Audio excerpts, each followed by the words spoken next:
Hello, everybody. It's our daily report with Angry Tim.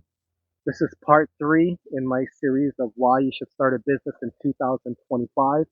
We talked about the H-1B visas, where foreign workers or American companies are hiring foreign workers to work in American companies because cheaper labor or they are more skilled than American workers. We also talked about AI in the last video and how AI is replacing literally millions of jobs. And it's growing faster and faster. So there's a lot of people that will be affected by that. Today, we're going to talk a little bit about self-driving vehicles. That kind of goes with AI, sorry. But it's a little more, what should I say, local. Well, anyway, so here's the list. Truck drivers, right? That's going to be a big one, replaced by self-driving vehicles. That's something they've been working on. I guess they want to have electric trucks, and they want these gonna to be run by AI.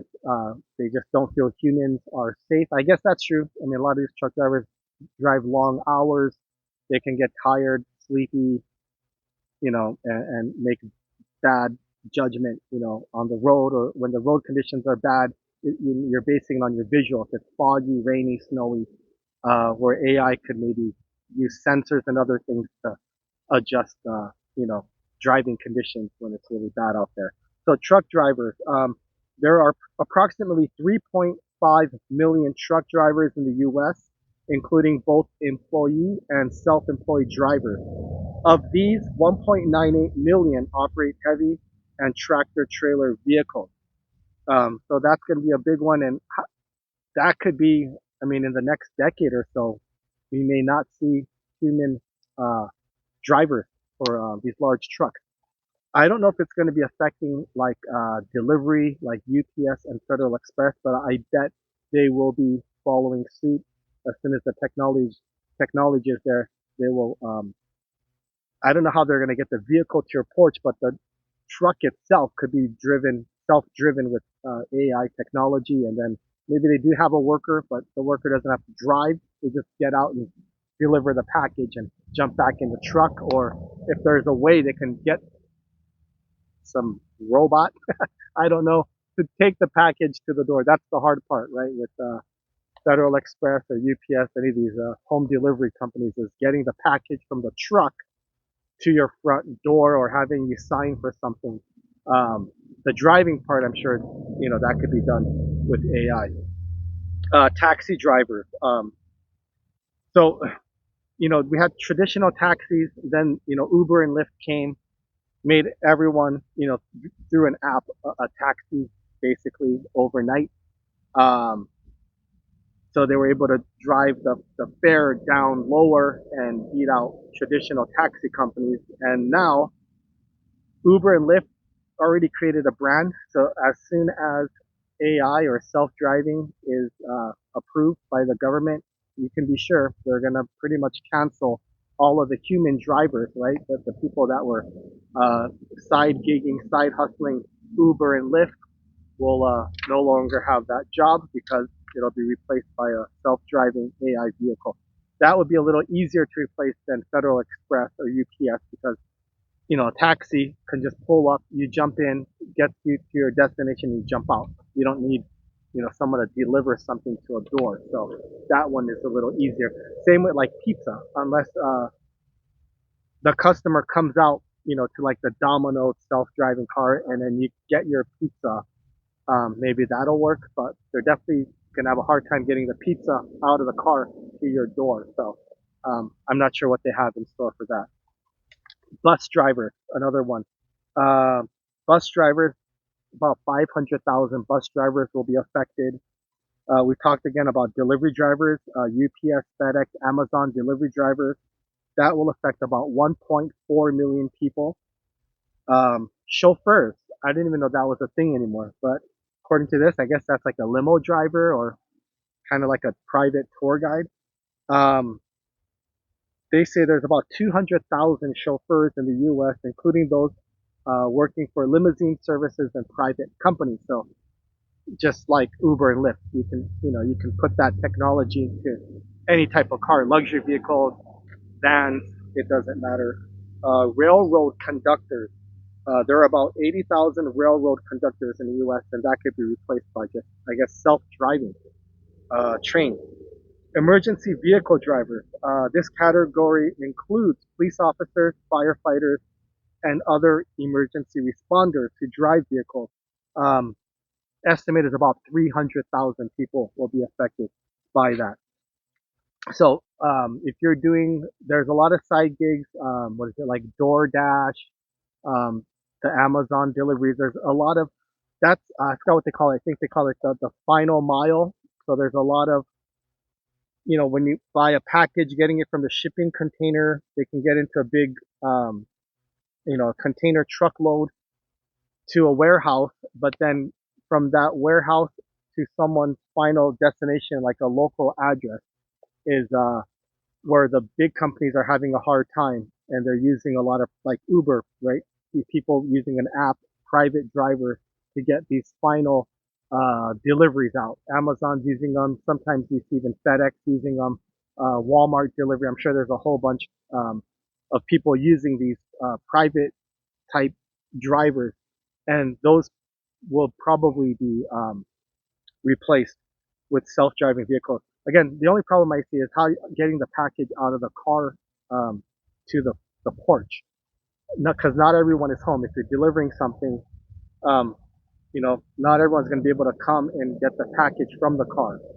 Sometimes you just have to leave it on their porch. So I'm not sure how that would work. Maybe like Walmart deliveries and things like that. If someone's home, same with pizza delivery, you can have an app that says, "Oh, your driver arrived. Come outside and get your package." And it could be a self-driving car, and it just opens up a locker or something, and you can get your thing. But in cases where you're not home and they have to deliver something, I'm still not sure how they're going to do that. Maybe that's where they still need humans. Um, we'll see about that. On top of self-driving vehicles, I wanted to get into freelance platforms. You might have heard of places like Fiverr. Um, it used to be everything for $5, but they just turned into whatever. It could be $50 or $100, but it started off. What would you do for $5? And people say, "Oh, I'll edit your photo for $5. I'll draw you a portrait, on canvas for $5." There's a bunch of things for $5 in the beginning, but now it's just like every other freelance platform out there. Edit my video. Okay, I'll do it for $50. So it's not really $5 anymore. I guess inflation, right? So these freelance platforms, it's anyone in the world can register. So you can have people in Asia, you can have people in Europe, you can have people anywhere in the U.S., Canada, Mexico. It doesn't matter.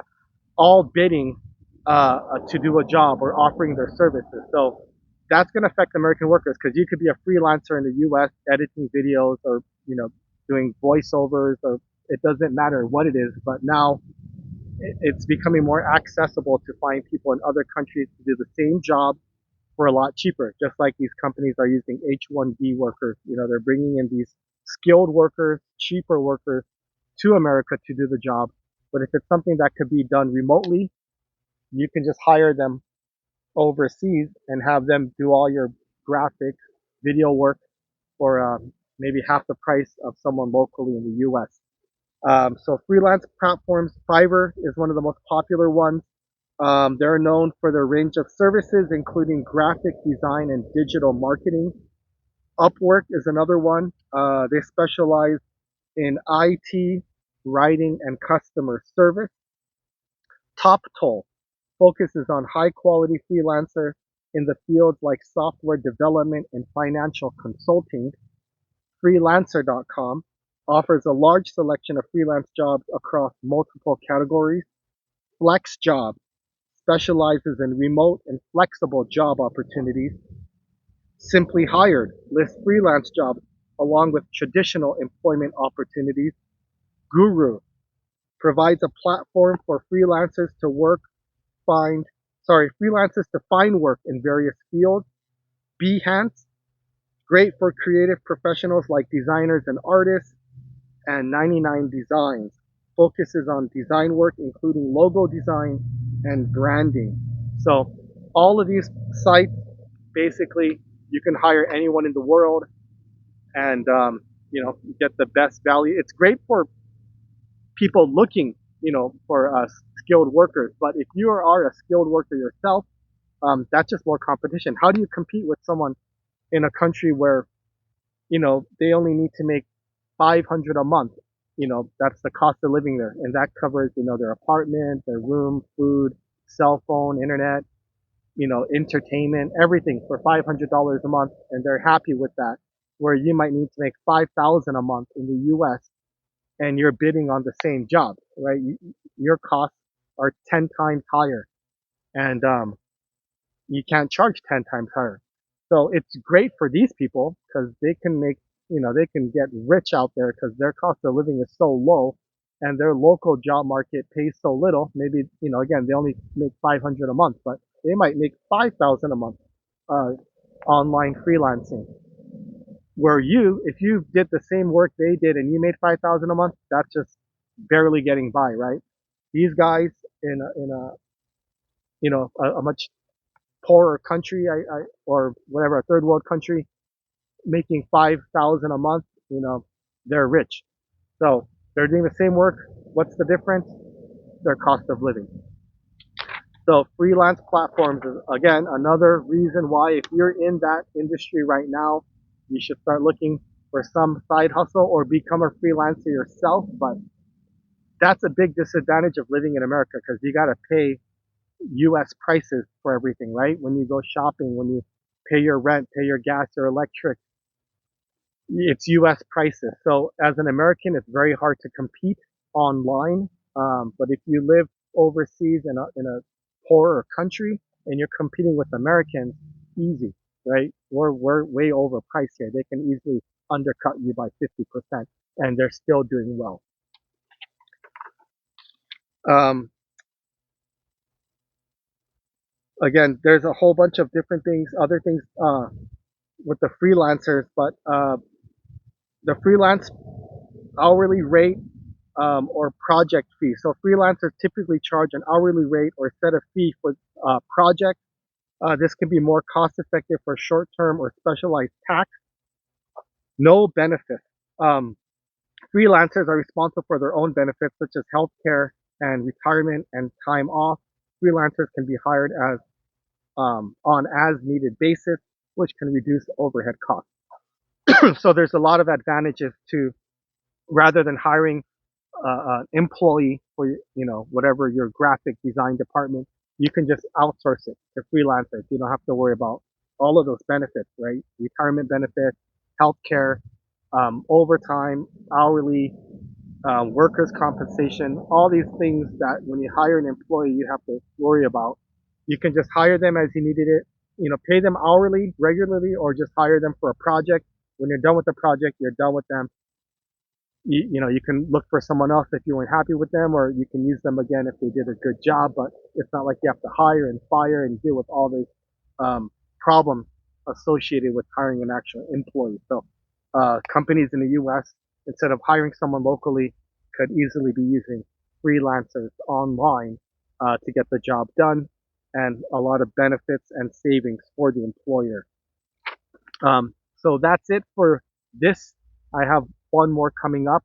But again, lots of jobs being replaced by other people just online with freelancers online. So try and find something locally or you do something online. Again, if you're in America, you have a little bit of a disadvantage because you'll be competing with people that can work for half your rate.